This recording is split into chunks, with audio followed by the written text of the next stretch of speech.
Cool. All right. Well, hi everyone.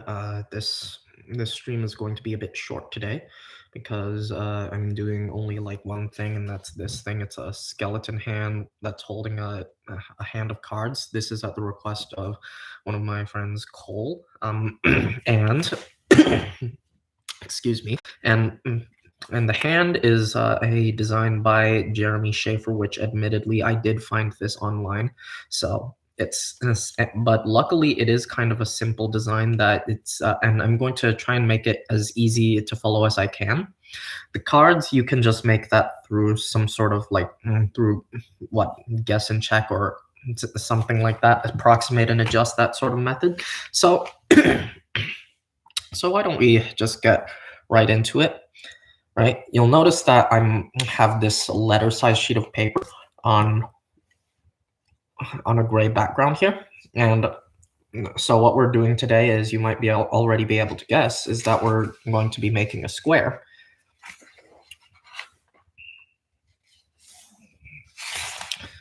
So you'll just fold the shorter edge to the longer edge, and you'll make something like this, turn it over, and fold the bottom edge up to this edge right here, and then that is how you make a square out of a letter-sized sheet of paper.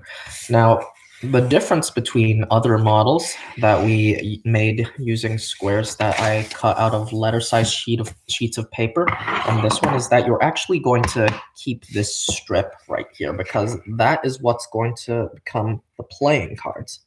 Right now, if my scissors will work.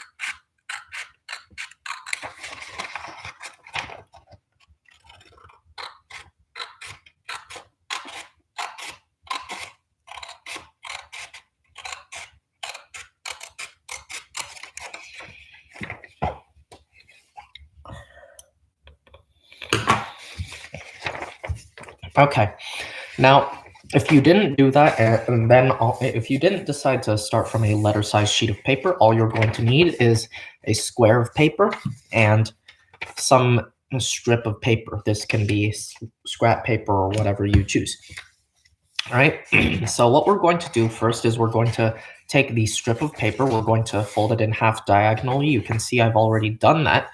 Now what we're going to do is we're going to fold it in half diagonally the other way.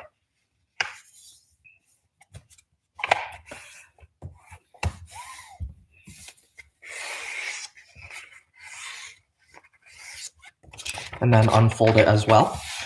You're then going to turn the paper over and fold in half vertically and horizontally, like so. So I'm doing the horizontal fold in half first, then you unfold and do it vertically.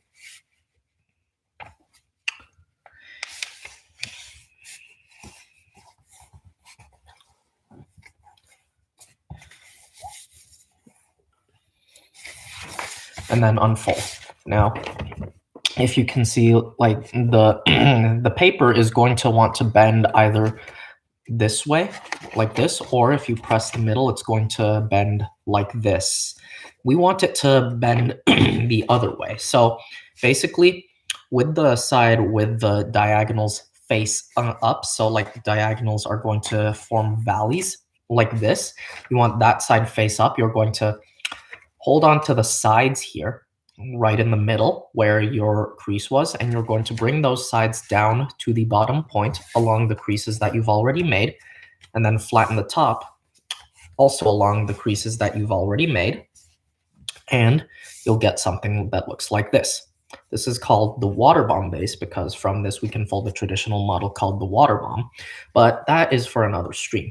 For now, what we're going to do is we're going to orient the model so that this thick end is facing away from you, and again it is facing toward me so that I can appropriately do this for the stream. You want this facing away from you, and you're going to take one of the sides. I'm doing the left side. You want to take one of the sides and fold it over to the other side and flatten the model as best you can. Okay, and it's going to look like this. Now, if you orient it so that the hypotenuse of the triangle is at the top, like this, or the longest edge, if math is not your strong suit, you'll find that one end has an extra thick point and the other end has 4 longer points, right? So what you're going to do is you are going to orient the model so that so that these 4 points are pointing to the left. At least that's the way I'm going to do it. Then you want to take this point down here, this bottom point or the right angle, and fold it up approximately to where you think the middle is. This is going to take a bit of elbow grease, and the next couple folds are going to require you to press down hard. So you can use your trusty hands to do this. Alternatively, you can use the back of your hand like I'm doing. You can also grab a water bottle, do the same thing. Now that the model looks like this, you're going to turn it over so that it looks like this, right? The the point that you folded upwards should be facing away from you now at this point. Now what you're going to do is take this long edge and fold it down to this shorter edge, but just the top layer. So just these 4 flaps are going to go down, and you're going to see that once we do that, the point that we folded earlier becomes exposed. And again, we are folding through a lot of layers here, so flatten as best you can each time. You're then going to, once the model looks like this, turn it over and fold this point down in half so that it meets this bottom edge right here. And you might be thinking to yourself, why are we doing this? We don't even know where the middle is for this thing. And that's that's really just something that it doesn't really matter as long as you try and approximate it. It's easier to approximate things like the middle and stuff because human hands themselves aren't perfect, and this is going to be modeled after a human hand as best we can. So once you've done that, the model looks like this. You're going to unfold it, basically pull the layers apart and flatten it as best you can so it looks like this. Now what you're going to do is you're going to take this top edge and fold it down to this first fold right here. So this edge is going to meet this top fold right here.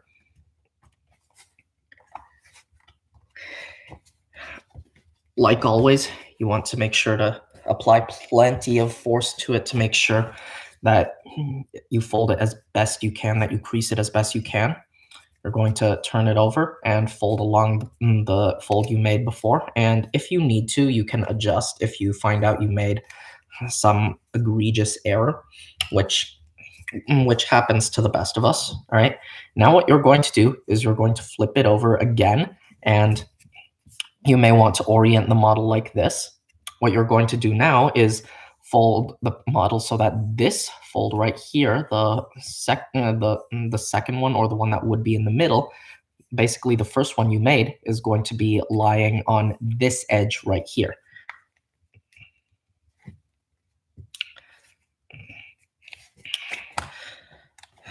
So it will look something like this, right? And of course, plenty of force, just squish it again and again.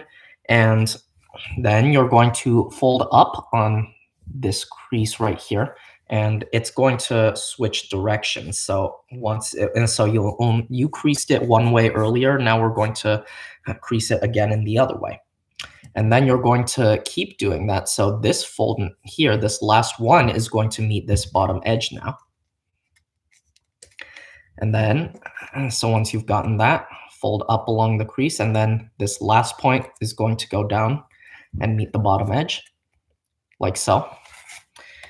And now I'm just going to flatten the entire thing so that it looks like this, right? And you'll notice that my folds aren't perfect. That's perfectly fine. And ideally, you would want to use thinner paper for this, but copy paper does work just fine. Anyway, we're going to pull the thing apart now, flatten it once again. Now, what we're going to do is we're going to take the thick part of the triangle, this point right here. So this side, there's the 4 other ones. We're going to take this point right here. That is going to become the thumb. What we're going to do is we're going to fold it over like this so that the fold is perpendicular to this bottom edge and it meets up with that point right there, the point of the second fold from the top of the pyramid. So the model should, you'll fold something like this, right? And again, fold it down. Then what you're going to do is you're going to refold the model along the creases that you made. So starting at the bottom with the long edge, you're going to fold like this, and then like this. You'll notice it starts to become really thick at this end right here. Just try and at this point you should start to be a little careful that you don't tear the model, but it shouldn't be that much of a problem, all right? And then you're going to keep going, keep folding along the folds that you made previously until the model looks something like this, all right? Now what you're going to do is you're going to orient the model so that it looks like this, and we're going to separate these top flaps and this flap down in the middle here to become the fingers and the thumbs. So what you want to do is hold the flap like this, and you want to hold the rest of the model like this. You're going to pull this gently to the side, right? And as you go, hold the bottom together so that it doesn't come apart too much, and that is the thumb done. Now what we're going to do is we're going to separate the rest of the fingers. So what you're going to do is, if you look at it from this end, one flap is the innermost flap, like it's surrounded by all of the others. So you're going to grab onto that one first and pull it out. That one is going to be the farthest finger, or in this case, the pinky finger. And you can always adjust how much you pull it out by. So again, so I think that's good for now. Again, you're going to take the next layer, the next flap in, and pull it out as well. And you can always adjust if necessary. And then the final layer, and pull that out as well. So now the model looks something like this, right? And you can tell it is starting to look a bit like a hand, but it is a bit, well, pointy for a hand. So what we're going to do is first we're going to give everything a nice flattening. And don't bother really about flattening this part because that is way too thick, right? So we're just going to leave that alone and maybe just give it a few squashes. But other than that, we're going to leave that part alone. What we're going to do now is we're going to focus on the fingertips, and basically we're going to take this point right here, this bottom tip, and fold it up to this point right here so that we create the end of a finger that sort of looks like the end of a rectangle. And we're going to do that on the other fingers as well. So fold up like this point to this point right here.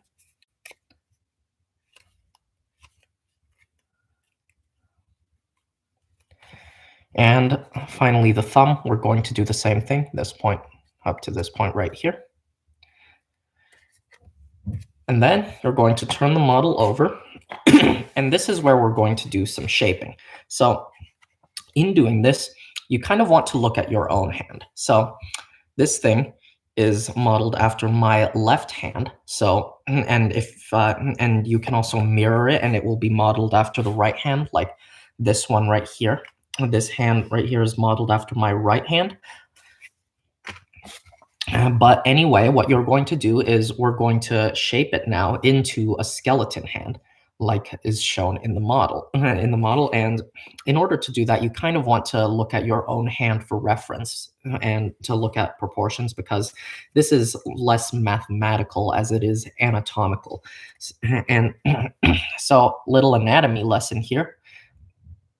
I know that many of us are like out of finals and all, but just a quick anatomy lesson here. Uh, and I'm not going to go over the formal names of the bones, but basically, our fingers, these four fingers here, have three bone segments with two joints connecting them. And then there's another bone running from this point down to your wrist for these four fingers, your index finger, middle finger, ring finger, and pinky. For the thumb, there's two segments, and it also is joined to the to the what's it called, the wrist, by another bone. So what you want to do first is we're going to basically pinch each of these fingers in half. So if you look at it from the front, you're kind of just going to pinch it in half like this, and then you're going to pinch this thing along the rest of the hand until you kind of reach this part of the hand. This part of the hand is going to be this part of the hand. It's going, so these lines are going to be equal to these bones in the hand. And you're going to do the same thing on the rest of the fingers. So we're going to just pinch it in half until we get to the base, or until we get to the palm, rather.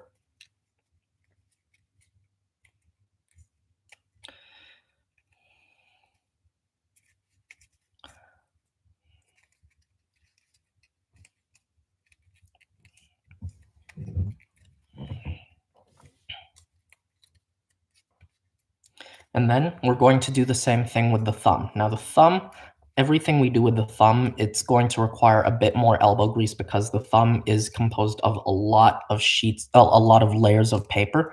So make sure you just squeeze it and pinch it in half as best you can. And of course, it's going to be a bit shorter of a pinching because the thumb is a shorter finger. It's going to look something like this now.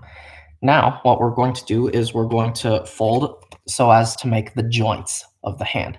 And again, you want to turn to your own hand for reference, or if you don't have a hand that you can use for reference, in which case, like, why are you folding origami? Just saying. But if even mechanical hands work for this, but if you don't have a hand you can use for reference, you can always just like grab a skeleton from your local high school's biology department or something.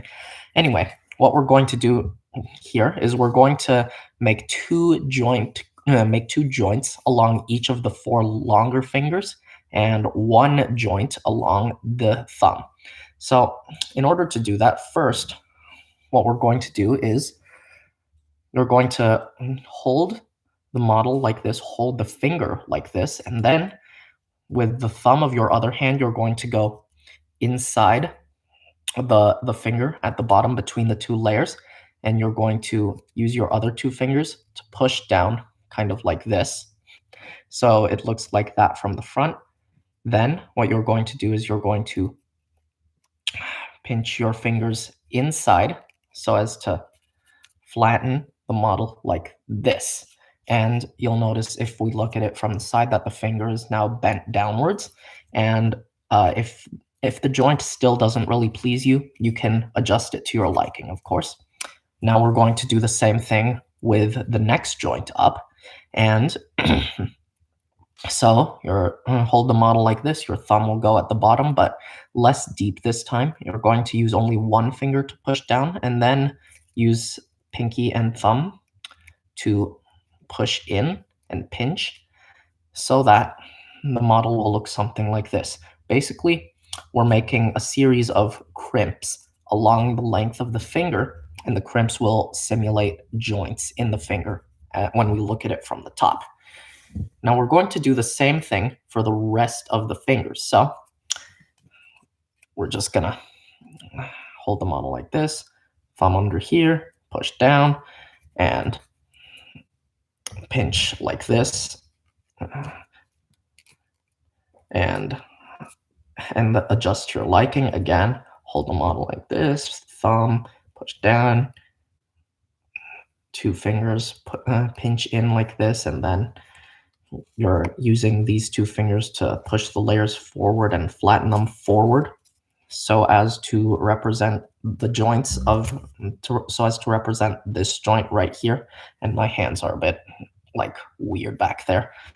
But anyway, if you decide that you want to make an anatomically incorrect hand, that is all right too. I have nothing against you making anatomically incorrect hands, and you are absolutely free to go way out of proportion with the hands that you make using this design. However, I do believe that having anatomically correct hands is probably going to be scarier if you decide to use this application for a Halloween event.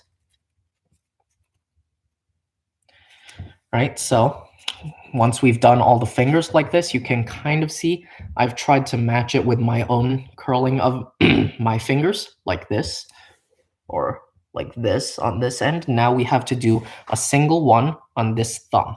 Doing so is going to be a bit tough, which is an understatement. So, but it's the same process overall. So we're going to hold it like this, put our thumb in between the layers at the bottom, push down, and then it's going to require a bit of elbow grease to pinch like this and then like this. But you'll get there in the end, and eventually you'll have done a thumb. Now, I actually don't like the proportions of that one, so I'm going to redo it a bit farther down.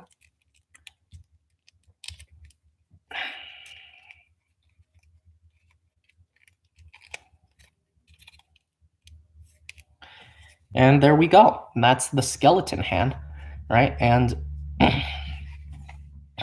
that's just one part of the request, though, because the request was specifically to make a poker hand. So we're turning back to this strip of paper here. What we're going to do first is we're going to fold up the strip, and you can do this about a third of the way. You can make it about a third. I think that doing proportions for this is kind of a waste of time because you can just eyeball this and it will be better. Anyway, with the top part facing up, so with the folded edge facing upwards, so as to create like thicker looking cards at the top, what you're going to do is you're going to kind of eyeball the proportions of a playing card. And if you want to, you can also get an actual playing card.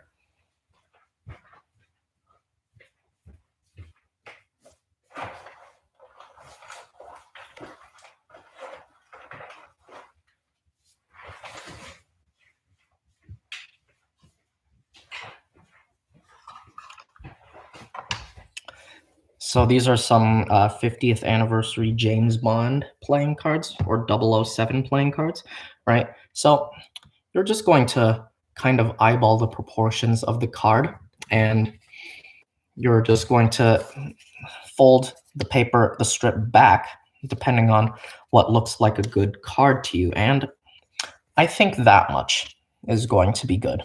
So that's where I'm going to fold back. And then what I'm going to do is I'm going to take this strip and fold it back to the front, but at an angle, so as to create fan out cards. And again, proportion doesn't really matter in this scenario, okay? So now you're going to create the rest of the 5 cards. And in order to do this, you're going to also want to kind of eyeball what looks to be a good card size from when you've got cards fanned out in your hand. And if you want to reference cards, 5 cards fanned out in your hand, of course, you can just take 5 cards in the playing card deck and fan them out like this. Now, traditionally, I would hold a hand of cards like this, but the guy's going to be holding the hand of cards like this, right? And I get that. I don't judge you based on how you hold your cards, but But basically, a hand of cards doesn't necessarily have to be evenly spread out. But anyway, what we're going to do is we're going to fold this strip back. Again, it's going to match this new edge here of the rest of the strip, and basically we've created 2 cards now. We're going to repeat the process, so we're going to fold out at an angle, fold back in based on what we think to be a good proportion of a card, and then fold out, and then do the final one. Or actually, that's 4. I can't really count today, huh? So that's the 4th one. And then we're going to do it one last time, and that is the 5th one. Right, now you'll notice that you have a bunch of excess paper left over. You can just go ahead and cut that off. Or you can just keep it folded behind and then tuck in the excess, but I prefer personally to just cut it off.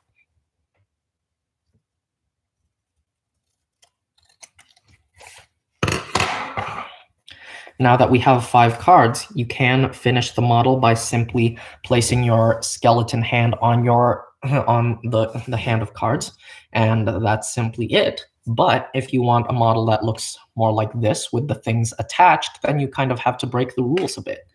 So origami purists are going to shun me for doing this, but basically what we're going to do is we're going to use some tape and bind all the cards together on the back.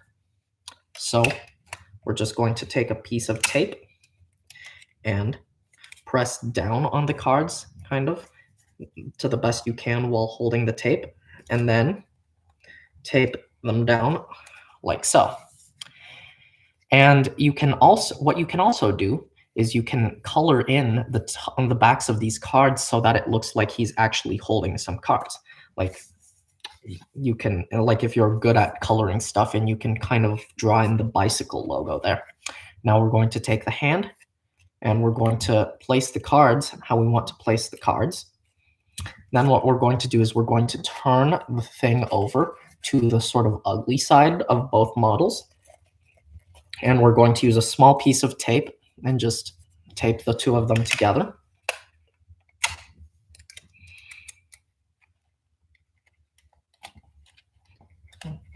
And then there you go. The 2 models are attached. That's what it looks like from the back, and that's what it looks like from the front. So I hope you enjoyed today's stream, or today's lesson rather. And I did say origami purists were going to shun me for doing this, for using tape and using cuts. And personally, I believe that, of course, well, okay, I'm jumbling up my words. Most origami is best done with a single square sheet of paper, of course, but there are limits to a single square sheet of paper, especially for those who aren't as experienced, or those who don't have nearly as much experience as I do. So what I like to do is sometimes I'll teach people models such as this, where they can kind of break the rules a bit at first. Then they have to learn to abide by the rules again, and then they can learn to break the rules once again. So this shunned by origami purists, but I personally find it acceptable to use tape, scissors, papers of different sizes. So it's not pure origami, but I give it a pass. Anyway, just to reiterate, the hand design is by Jeremy Shafer, and the card design, it's not really a design, it's literally just something I whipped up during in a moment of inspiration yesterday, in response to a request from Cole, one of my friends, who wished for me to make a poker hand. And I don't believe I've left anything out of the stream. So thank you all for watching. If you're watching this later, I do hope you have actually recreated this and whatever, and I will see you all in the next stream. Bye.